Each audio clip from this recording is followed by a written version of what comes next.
I work with the teen the majority of the time, but I do bring the parents in for regular family visits, especially if they're court ordered for family counseling.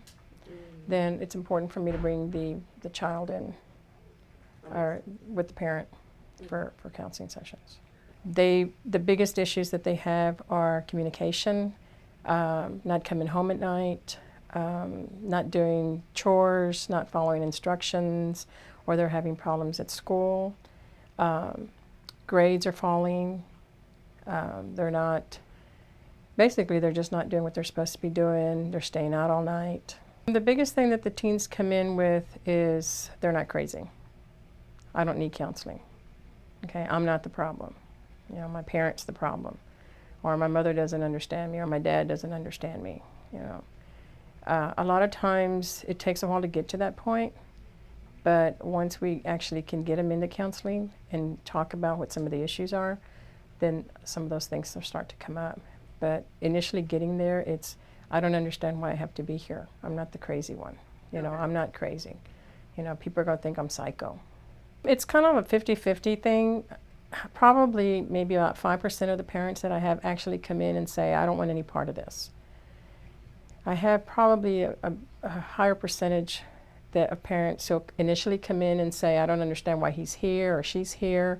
But then as the counseling progresses, then we start working towards family communication, some of the discipline problems that are going on in the home, how the youth is reacting to them, and then the parent will come around and say, well, what can I do so it's different? How can I help my child? You know, I've got to do everything I want to do. And then we also have a very small percentage of parents, probably another 5%, that will come in and say, I will do whatever it takes. If we have to be to counseling, if my husband and I need to be here, you know, if we have to bring him every week, every day, whatever it's going to take so that we can get him past this time in their life. I would sit down with the parent and the child to try and figure out what some of the problems are. The parent, I would ask specific questions, you know, what kind of discipline do you use in the home?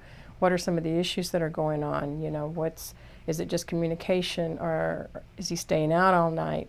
And then talk to the child to see, and talking to the child, I would probably talk to the child by themselves first, because sometimes when the parent's there, they're not going to open up. I've had kids come in, and as long as the parent or the guardian is there, they don't open up.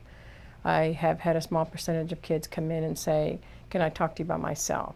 You know, and sometimes the parent or the guardian is reluctant, and I ask them to step out anyway, because it's important for me to try to get the information I need to find out where the problems are. And in a situation like that, if I followed through with that and get the child in there by themselves, then the youth will usually open up pretty quick.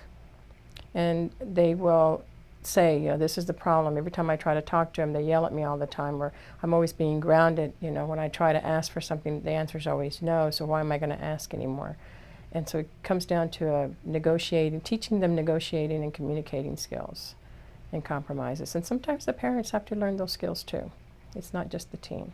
If it's something that I feel that's important to the relationship and the child with the parent, then I will let them know that, you know, I think that's something that your parent really needs to know, because they're the ones that are with you all the time.